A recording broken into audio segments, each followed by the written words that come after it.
Hey everybody, and happy Easter. I hope that you are having a great day. One, filled with a focus on Christ and the fact that He is risen and we're celebrating that, but I also hope that you're spending time with family today. And so because of that, I hope that today's lesson will be fairly quick and fairly short, just to point our hearts and our minds in a specific direction. And then I hope that you'll go and enjoy your day. Again, rejoicing in the fact that He has risen, but also spending time with your family. So, today's lesson is from despair to joy. And we're really going to focus on the emotional side of the story of the cross as we see Jesus die on the cross and we see Him buried.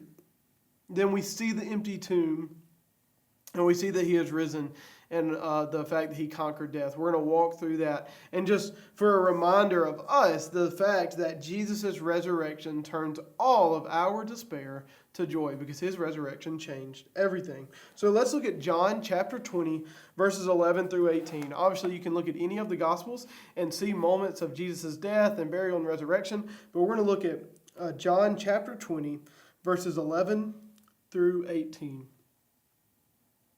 Verse 11, it says, "But Mary stood outside the tomb, crying. As she was crying, she stopped to look into the tomb. She saw two angels in white sitting where Jesus' body had been lying, one at the head and the other at the feet. They said to her, 'Woman, why are you crying?' 'Because they've taken away my Lord,' she told them, 'and I don't know where they've put Him.' Having said this, she turned around and saw Jesus standing there, but she did not know it was Jesus. 'Woman,' Jesus said to her, 'why are you crying? Who is it that you are seeking?' Supposing He was the gardener, she replied, 'Sir, if you've carried Him away, tell me where you've put Him, and I will take Him away.' Jesus said to her, 'Mary.' Turning around, she said to Him in Aramaic, 'Rabboni,' which means teacher. 'Don't cling to me,' Jesus told her, 'since I have not yet ascended to the Father. But go to my brothers and tell them that I am ascending to my Father and your Father, to my God and your God.'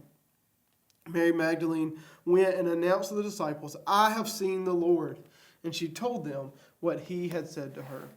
So in this moment, we see a very emotional and intimate moment where Mary Magdalene is at the tomb and she's just sitting outside the tomb crying.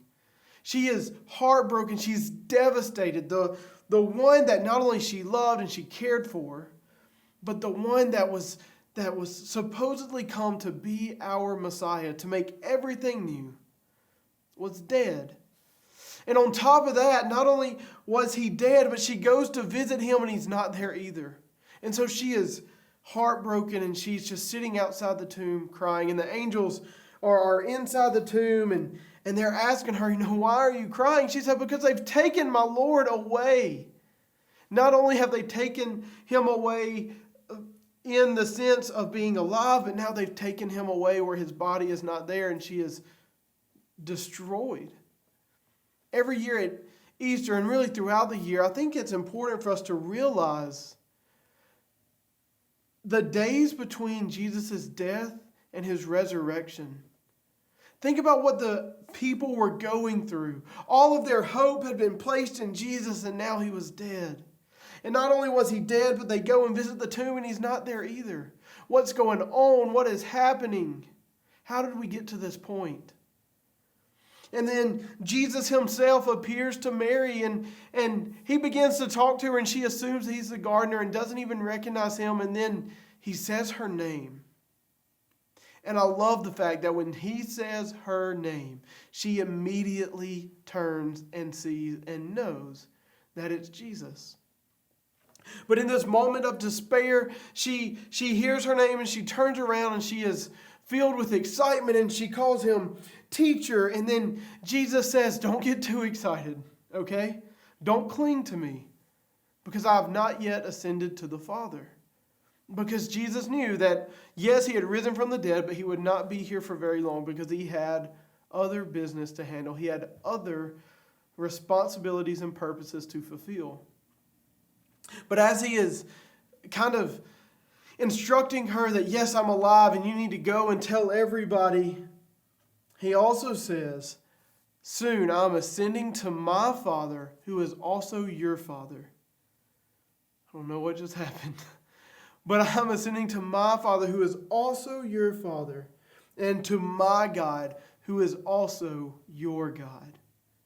Because of the death of Christ, we can boldly say that He is our Father, He is our God, and we have hope that we didn't have before. We have eternity that we didn't have before. We have life that we didn't have before, and ultimately we have a joy that we did not have before.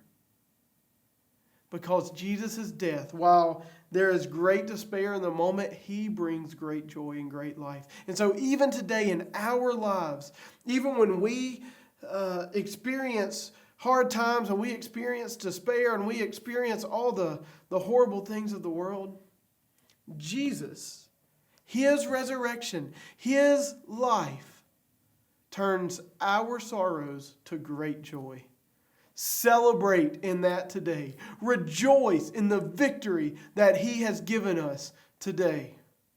As you spend time with your family, or maybe you just sit around at home, whatever you do today, I hope that you will take time to think about the moment of watching Jesus die and then seeing Him risen and the victory and the joy that He brings, not only for just then at the graveside, but also for us today. I love you guys. I hope you have a great Easter and rejoice in the fact that He is risen.